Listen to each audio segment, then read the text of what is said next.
बेरोजगारी का परिणाम है। सरकार ने आज तक बेरोजगारी के लिए कुछ महंगाई की बात कर राहुल गांधी जी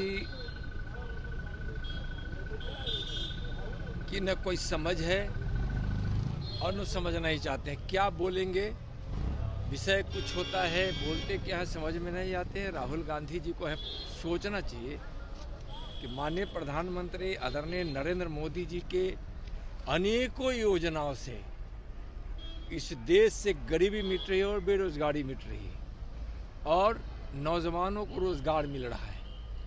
यह साबित हो चुका है, देश और दुनिया देख रहे। राहुल जी कब क्या बोलेंगे उनको कुछ पता ही नहीं होता है।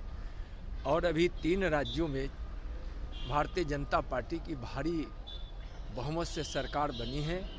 माननीय प्रधानमंत्री जी का और भारतीय जनता पार्टी की यह सोच सबका साथ और सबका सम्मान कि आज तीनों राज्यों में जो मुख्यमंत्री बने हैं अनुसूचित जनजाति समाज, वंचित समाज से, आज पिछड़ा वर्ग से और सवर्ण वर्ग से, आज यह भारतीय जनता पार्टी की नीति को दर्शाता है।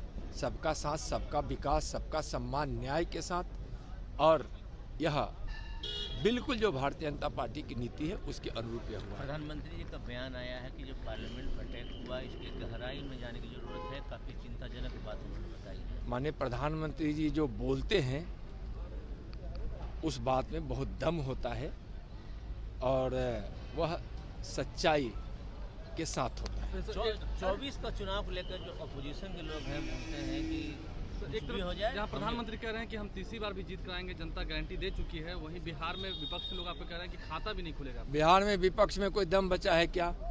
आप देखे होंगे माननीय प्रधानमंत्री जी तीसरी बार प्रधानमंत्री बने, इसके लिए इस देश की जनता कमर कस ली है और चल पड़ी है माननीय प्रधानमंत्री जी को तीसरी बार भारी बहुमत से, यानी पिछली बार से भी ज्यादा सांसद देकर, बहुमत देकर प्रधानमंत्री बनाने के लिए। परफेक्शन IAS सिविल सेवा, BPSC, UPSC परीक्षा के लिए एकमात्र समर्पित और रिजल्ट ओरिएंटेड संस्थान, बेहतर सफलता के लिए केंद्रित। Perfection IAS foundation course Hindi और इंग्लिश माध्यम में विश्वसनीय गाइडेंस के साथ सुनिश्चित की जाती है। 64वीं, 65वीं, 66वीं BPSC परीक्षाओं में सबसे ज्यादा 107, 69, 131 क्रमशः रिजल्ट देने वाली संस्थान perfection IAS, Kumar tower, boring road, Patna.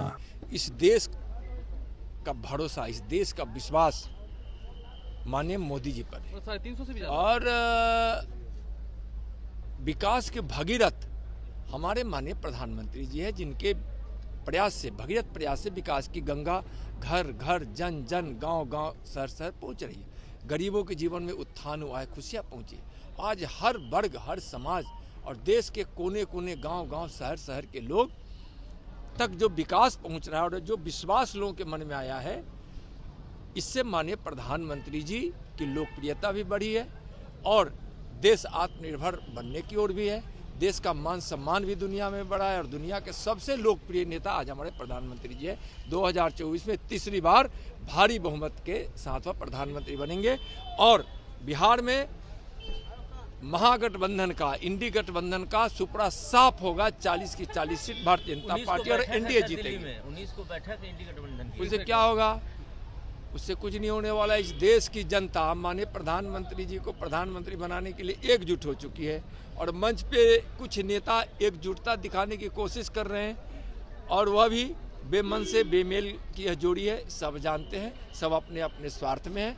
इस देश की जनता जानती है कि निस्वार्थ भाव से और देश के हित में, देशवासियों के हित में कोई काम करने वाले हमारे नेता है तो हमारे माननीय प्रधानमंत्री आदरणीय नरेंद्र मोदी जी। नीतीश कुमार और बिहार में जेडीयू के जो प्रिंसिपल ख्वाब है, क्या वो चकनाचूर हो रहे हैं? क्या आपको लगता है नीतीश कुमार के ख्वाब चकनाचूर हो चुका है? अब क्या होगा चकनाचूर? बिल्कुल साफ, जेडीयू साफ हो चुकी है, आरजेडी साफ हो चुकी है। लोकसभा के चुनाव में 40 की 40 seat NDA Bharatiya Janata party जीती। सर, डीएमसीएच के प्रिंसिपल दारू पार्टी करते देखे गए हैं। जब एम्स बनने की बारी आई तो उन्होंने ही सवाल खड़ा किया था कि एम्स यहाँ बनेगा तो स्वायत्तता भंग हो जाएगी। देखिए, नीतीश कुमार जी अपने जिद पे अड़े रहते हैं।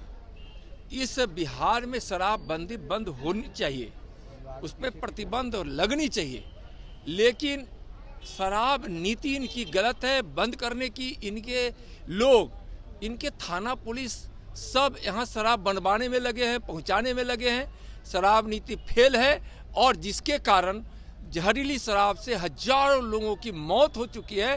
नीतीश जी की यह नीति फेल है। नीतीश जी, आपके शासन में कहीं भी शराब बंद नहीं है। पहले से ज़्यादा शराब की बिक्री है और अवैध शराब का व्यापार हो रहा है। नकली शराब लोगों तक पहुंच रहा है।